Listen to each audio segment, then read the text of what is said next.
وہ چینی کی پلیٹیں احتیاط سے کیبنٹ سے نکال کر کاؤنٹر پہ رکھ رہی تھی جب آہٹ پہ چونک کر پلٹی۔ کچن کے کھلے دروازے میں فضا چاچی کھڑی اس کو بغور دیکھ رہی تھی۔ جی چچی، وہ قدرے الجھی، پھر ایک نظر خود پہ ڈالی۔ سادہ سی شلوار قمیض پہ سیاہ دوپٹہ کندھوں پہ لپیٹے، سلکی بالوں کو اونچی پونی ٹیل میں مقید کیے وہ ہر دن کی طرح ہی لگ رہی تھی۔ پھر چچی کو کیا ہوا تھا؟ کچھ چاہیے چچی؟ اس نے پھر پوچھا۔ ان کی نظریں اب اس کو پریشان کرنے لگی تھی۔ نہیں، فضا چچی نے سر جھٹکا اور واپس چلی گئی۔ جاتے سمے اسے ان کے چہرے پہ ہلکا سا تنفر نظر آیا تھا۔ ان کو کیا ہوا ہے؟ وہ پلیٹیں کپڑے سے صاف کرتے ہوئے سوچنے لگی، پھر شانے اچکا کر کام میں مصروف ہو گئی۔ ڈنر کا ٹائم ہونے والا تھا اور اسے میز لگانی تھی۔ سب آتے ہی ہوں گے۔ میں نے اور مسرت نے وسیم اور محمل کا رشتہ طے کر دیا ہے، آپ سب کو یقیناً علم ہوگا۔ وہ رائتا کا ڈونگا میز پر رکھ ہی رہی تھی جب آغا جان نے سب کو مخاطب کیا۔ ڈائننگ ہال میں سناٹا چھا گیا، گو کہ سب کو معلوم ہی تھا، پھر بھی سب چپ تھے۔ وہ سر جھکائے اپنی آخری کرسی پر آ بیٹھی اور پلیٹ اپنی جانب کھسکائی۔ یہ فیصلہ آپ نے بالے ہی بالا کر لیا؟ مسرت چاچی سے پوچھنے کی بھی زحمت نہیں کی۔ حسن کے طنزیہ لہجے نے سب کو چونکا دیا تھا۔ وہ بھی بے اختیار سر اٹھا کر اسے دیکھنے لگی جو اکھڑے ٹیوروں کے ساتھ آغا جان کو دیکھ رہا تھا۔ کیا مطلب؟ مسرت کی مرضی سے ہوا ہے رشتہ؟ آغا جان برہم بھی ہوئے اور حیران بھی۔ کیوں چچی؟ اس نے خاموشی سے سر جھکائے بیٹھی مسرت کو مخاطب کیا۔ آپ کو اس وسیم کا رشتہ منظور ہے جسے خاندان میں کوئی بیٹی دینے کو تیار نہیں ہے؟ مسرت کا جھکا سر مزید جھک گیا۔ فضا نے ناگواری سے پہلو بدلا۔ بتائیے چچی، اگر آپ خاموش نہیں تو اس کا مطلب آغا جان نے آپ کے ساتھ زبردستی کی ہے؟ کیا بکواس ہے یہ حسن؟ آغا جان، مجھے مسرت چچی سے بات کرنے دیں۔ حسن کی آواز بلند ہونے لگی تھی۔ سب دم بخود اسے دیکھ رہے تھے۔ بتائیے چچی، آپ کو یہ رشتہ منظور ہے؟ نہیں، محمل نے قطعی انداز میں کہا۔ اسے معلوم تھا اس کی ماں کچھ نہ بول سکے گی۔ سب نے چونک کر اسے دیکھا، خود حسن بھی قدرے ٹھٹکا۔ تم بیچ میں مت بولو، آغا جان برہم ہوئے۔ ابھی نہیں بولی تو نکاح کے وقت انکار کر دوں گی؟ یہ حق مجھے میرے دین نے دیا ہے۔ آپ نے میرے ساتھ زبردستی کی تو میں کورٹ تک چلی جاؤں گی۔ مگر تمہیں کیا مسئلہ ہے وسیم سے؟ غفران چچا جھنجھلائے۔ ایسے ہی جھنجھلاہٹ فضا چچی کے چہرے پر بھی تھی۔ اگر وسیم اتنا ہی اچھا ہے تو غفران چچا، آپ ندا یا سامیہ باجی کا رشتہ کیوں نہیں کر دیتے اس کے ساتھ؟ بہت دنوں بعد پورے گھر نے پرانی محمل دیکھی تھی۔ شٹ اپ، میں انکار کر چکی ہوں۔ اگر آپ لوگوں کو اپنی بے عزتی کروانے کا شوق ہے تو میں نکاح والے دن اس سے بھی زوردار انکار کروں گی۔ ارے شکر کرو ہم تمہیں اپنی بہو بنا رہے ہیں۔ بہت دیر سے خاموش بیٹھی تائی مہتاب ضبط نہ کر پائیں۔ جو لڑکی ایک رات گھر سے باہر رہ چکی ہو اسے کوئی نہیں قبول کرتا۔ ہم بہو نہ بنائیں تو کون قبول کرے گا تمہیں؟ میں، حسن جیسے بھڑک کر بولا تھا، میں قبول کروں گا محمل کو۔ وہ وسیم سے شادی نہیں کرنا چاہتی۔ میں اپنا نام مسرت چچی کے سامنے رکھ رہا ہوں اور چچی میں آپ کے جواب کا منتظر رہوں گا۔ ہرگز نہیں، فضا پھٹ پڑی۔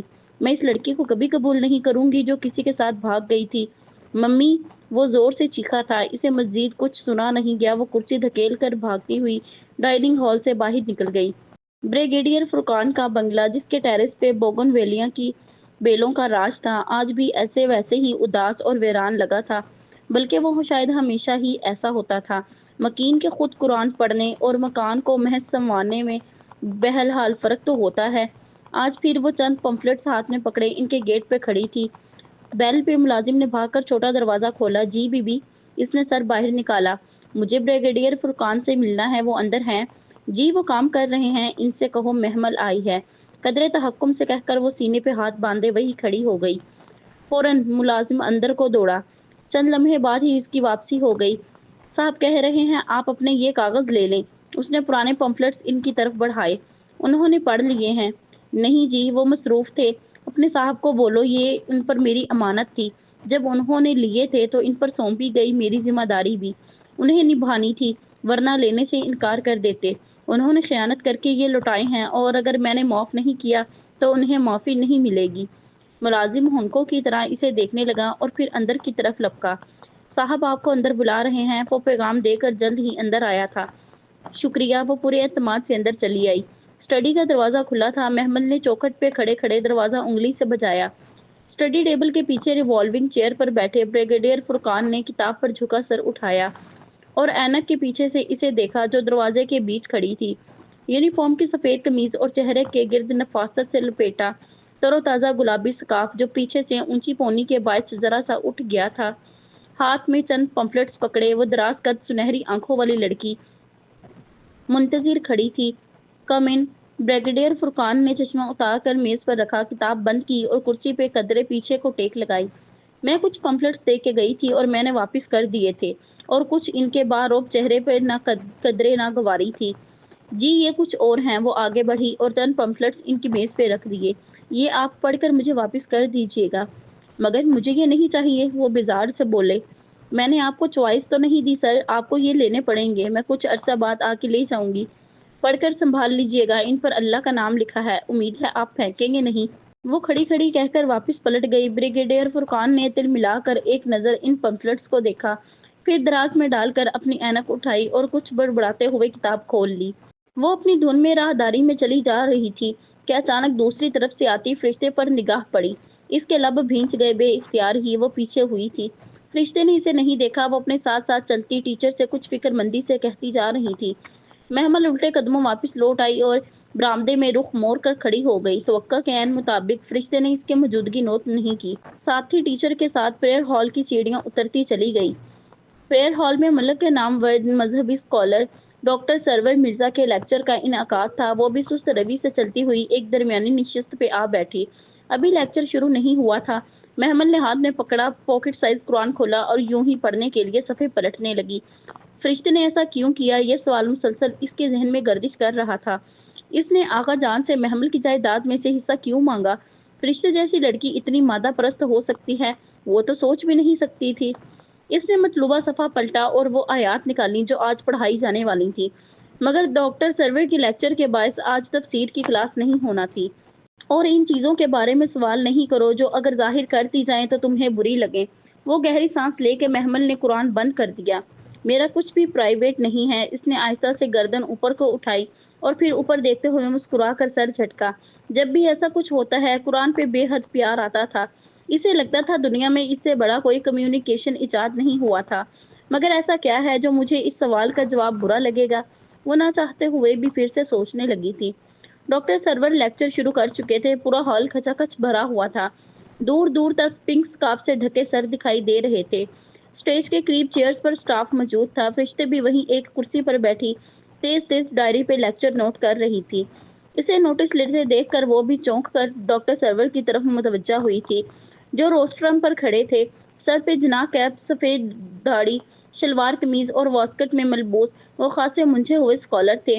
وہ اکثر ان کو ٹی وی پہ دیکھتی رہتی تھی۔ اپنی سوچوں کو جھٹک کر وہ بغور لیکچر سننے لگی۔ بعض لوگ قرآن پڑھ کر بھٹکتے ہیں، واقعی ایسا ہوتا ہے، وہ اپنے مخصوص انداز میں کہہ رہے تھے۔ اس لیے بہتر ہے کہ قرآن کسی اچھے غیر متصب عالم سے زندگی میں ایک بار ضرور پڑھ لینا چاہیے۔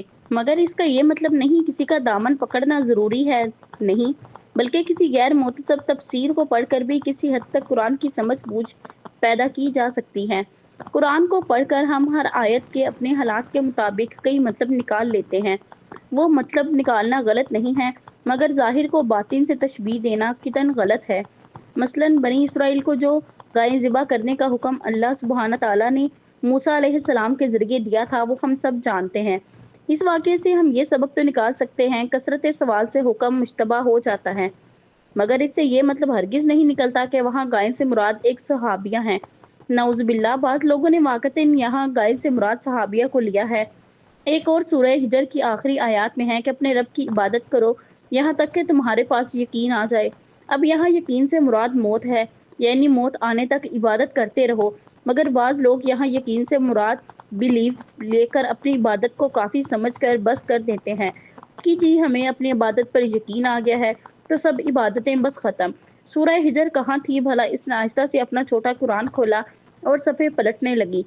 سورہ ہجر ملی تو اس نے اس کی آخری آیات کھول لی۔ آیت وہی تھی جو وہ کہہ رہے تھے، مگر آخری 3 الفاظ حتی یاتی الیقین تھے۔ یقین؟ اس نے الیقین پہ انگلی پھیری، پھر الجھ کر ڈاکٹر سرور کو دیکھا۔ وہ کہہ رہے تھے یہاں پہ یقین سے مراد یقین نہیں بلکہ موت ہے۔ سو اس طرح کے الفاظ کا من چاہا مطلب نکالنا انسان کو بھٹکا سکتا ہے۔ Any question? انہوں نے رک کر ایک گہری نظر ہال میں ڈالی۔ محمل نے ہاتھ ہوا میں بلند کیا۔ یس، انہوں نے سر کے اشارے سے اجازت دی۔ وہ ہاتھ میں قرآن پکڑے اپنی نشست سے اٹھی۔ سر مجھے ایک بات سمجھ میں نہیں آئی، میرے پاس بغیر ترجمے والا مصحف ہے۔ اس میں مذکورہ آیت میں واقعتاً یقین کا لفظ استعمال ہوا ہے، سو اس کا مطلب موت کیسے ہوا؟ دونوں الفاظوں میں خاصا فرق ہے۔ اس کا مطلب موت ایسے ہے کہ وہ ذرا دیر کو رکے اور بغور اسے دیکھا۔ میں نے اس کا مطلب موت نکالا ہے۔ جی سر، میرا یہی سوال ہے کہ کیسے، اس کی دلیل کیا ہے؟ دلیل یہ ہے کہ میں نے ڈاکٹر سرور مرزا نے اس کا مطلب موت نکالا ہے۔ میں اس ملک کا سب سے بڑا اسلامی اسکالر ہوں۔ آپ میرے کنڈیشنل اٹھا کے دیکھیں، میری ڈگریز دیکھیں، کیا میری بات بطور ایک ٹھوس دلیل کے کافی نہیں؟ اگلی صفوں میں بیٹھی لڑکیاں اسے گردنیں موڑ کر دیکھنے لگیں، جو ہاتھ میں چھوٹا قرآن پاک پکڑے کھڑی تھی۔ سر، آپ کی بات یقیناً اہم ہے، مگر قرآن کا بعض اس کے بعد کی تفسیر کرتا ہے، حدیث بھی یہ کرتی ہے۔ کیا قرآن حدیث میں کہیں یہ ذکر ہے کہ یہاں یقین سے مراد موت ہے؟ وہ بہت شائستگی اور لحاظ سے مؤدب سی پوچھ رہی تھی۔ ڈاکٹر سرور کے چہرے پہ واضح ناگواری ابھری۔ یعنی اگر میں آپ کو اس بات مطلب کی دلیل نہ دوں تو اسے محض میری بات سمجھ کر جھٹلا دیں گی؟ یعنی آپ کو میری بات کے لیے مزید دلیل چاہیے؟ جی، اس نے ہولے سے سر ہلا دیا۔ پورے ہال میں ایک اضطراب کی لہر دوڑ گئی۔ لڑکیاں قدرے پریشان ہو کر ایک دوسرے کو دیکھنے لگیں۔ یعنی آپ ایک دینی اسکالر کو چیلنج کر رہی ہیں؟ سر، میں بہت ادب سے صرف دلیل مانگ رہی ہوں۔ اگر اس کی دلیل قرآن حدیث میں نہ ہو تو کیا آپ یقین کا مطلب موت تسلیم کر لیں گی؟ نہیں سر، کبھی بھی نہیں۔ ڈاکٹر سرور نے ایک گہری سانس لے کر ہال پر نظر دوڑائی۔ کیا کوئی اور بھی ہے جو اپنی عمر سے زیادہ طویل تجربے کے حامل ایک اسکالر کو چیلنج کرے؟ کسی اور کو بھی دلیل چاہیے؟ بہت سے سر نفی میں ہل گئے۔ وہ اکیلی کھڑی تھی، یعنی 300 لڑکیوں میں سے ایک کو دلیل چاہیے۔ یہی پڑھا رہے ہیں آپ لوگ اس مسجد میں؟ کون ہے آپ کی کلاس انچارج؟ میڈم مصباح کھڑی ہوئی۔ کیا آپ اس ناکام کلاس رپورٹ کی ذمہ داری لیتی ہیں؟ 1 آؤٹ آف 300 کی کلاس میں سے؟ جی سر۔ میڈم مصباح کا سر قدرے جھک گیا۔ ڈاکٹر سرور نے محمل کو دیکھا۔ کیا آپ کو ابھی بھی دلیل چاہیے؟ جی سر۔ وہ کچھ دیر خاموشی سے اس کا چہرہ دیکھتے رہے، پھر ہلکے سے مسکرائے۔ المدثر آیت 47 سے 43 میں یقین کا لفظ موت کے لیے استعمال ہے۔ وہاں سے ہم دلیل لیتے ہیں کہ یہاں بھی یقین سے مراد موت ہی ہے۔ مجھے خوشی ہے کہ آپ نے مرعوب ہوئے بغیر ادب کے دائرے میں رہ کر مجھ سے دلیل مانگی، اور مجھے افسوس ہے کہ صرف ایک بچی نے یہ جرأت کی، باقی سب خاموش رہیں۔ 299 لڑکیوں میں یقیناً ابھی بھی یہ کمی موجود ہے، جو کہ ایک قرآن کلاس کی ناکام کارکردگی کا ثبوت ہے۔ کیا کوئی شخص ڈگریوں کا پلندہ لے کر آپ کے پاس آئے، خود کو سب سے بڑا مذہبی اسکالر بتائے، تو آپ اس کی بات کو بطور دلیل مان لیں گے؟ کیا آپ کو پہلے ہی دن نہیں بتایا گیا تھا کہ دلیل صرف قرآن یا حدیث ہوتی ہے، کسی عالم کی بات دلیل نہیں ہوتی؟ پھر بہت سے گلابی اسکارف میں لپٹے سر جھک گئے۔ محمل سرخرو سے اپنی نشست پہ بیٹھ گئی۔ ڈاکٹر سرور اور بھی بہت کچھ کہہ رہے تھے، مگر وہ سورہ مدثر کھول کر اس آیت کو کاؤنٹر چیک کر رہی تھی۔ محمل لیکچر کے بعد کوریڈور سے گزر رہی تھی جب فرشتے نے پیچھے سے اسے پکارا۔ اس کے قدم وہیں تھم گئے، مگر وہ مڑی نہیں۔ فرشتے تیز تیز چلتی اس کے قریب آئی۔ "I am proud of you Mehmal". وہ یقیناً بہت خوش تھی۔ گرے اسکارف میں مقید اس کا چہرہ دمک رہا تھا۔ محمل اجنبی نظروں سے اسے دیکھتی رہی۔ ڈاکٹر سرور تم سے بہت خوش ہیں۔ انہوں نے ایک سیمینار کے لیے تمہارا نام دے دیا ہے، اور تم میرے ساتھ جا کر ادھر اسپیچ کرو گی۔ آپ کے ساتھ؟ وہ بولی تو اس کی آواز میں خزاؤں جیسی خوشی تھی۔ پھر مجھے نہیں جانا؟ کیا مطلب؟ فرشتے کی مسکراہٹ پہلے مدھم ہوئی، پھر آنکھوں میں حیرت ابھری۔ مجھے جھوٹے لوگ سخت ناپسند ہیں محمل۔ وہ ششدر سی رہ گئی۔ میں نے کون سا جھوٹ بولا ہے؟ یہ سوال آپ خود سے کیوں نہیں کرتی؟ تم سے کس نے کچھ کہا ہے کیا؟ میں بچی نہیں ہوں فرشتے۔ وہ گویا پھٹ پڑی۔ اندر ابلتے لاوے کو باہر کا راستہ مل گیا تھا۔ آپ کیوں گئی میرے آقا جان کے پاس؟ کیا لگتا ہے وہ آپ کے؟ میں ایک یتیم لڑکی ہوں۔ کیا آپ کو یتیم کے مال میں سے حصہ چاہیے؟ کیوں کی آپ نے ایسی حرکت؟ آپ کو جانے کسی اونچی مسند پہ بٹھا رکھا تھا میں نے۔ بہت بری طرح گرایا ہے خود کو آپ نے۔ میں یہ سوچ بھی نہیں سکتی تھی آپ ایسا کریں گی۔ کیا رشتہ ہے آپ کا مجھ سے؟ آپ جھوٹ نہیں بولتی، مگر سچ چھپانا بھی تو جھوٹ ہی ہوتا ہے۔ میں نے پوچھا آپ کی پھپھو کی بیٹی کا کیا نام ہے؟ آپ نے نہیں بتایا۔ آخر کیوں؟ فرشتے کا چہرہ سفید پڑ گیا تھا، جذبات سے عاری، بالکل ساکت جامد۔ وہ بنا پلک جھپکے محمل کو دیکھ رہی تھی۔ کتنی ہی دیر وہ کچھ نہ کہہ سکی، پھر آہستہ سے لب کھولے۔ کیونکہ میری پھپھو کی بیٹی کا نام فائقہ ہے۔ جی؟ اس کا دماغ بھگ سے اڑ گیا۔ میں نے کہا تھا نا کہ تم نہیں جانتی میری پھپھو کی بیٹی کا نام فائقہ ہے۔ میں فرشتے ابراہیم ہوں، آغا ابراہیم کی بیٹی۔ جاؤ اپنے گھر میں سے کسی سے بھی پوچھو۔ مگر وہ کیوں بتائیں گے؟ وہ مجھے تسلیم نہیں کرتے تو کیسے بتائیں گے؟ وہ تھکے تھکے انداز میں کہہ کر اس کی ایک جانب سے نکل کر چلی گئی۔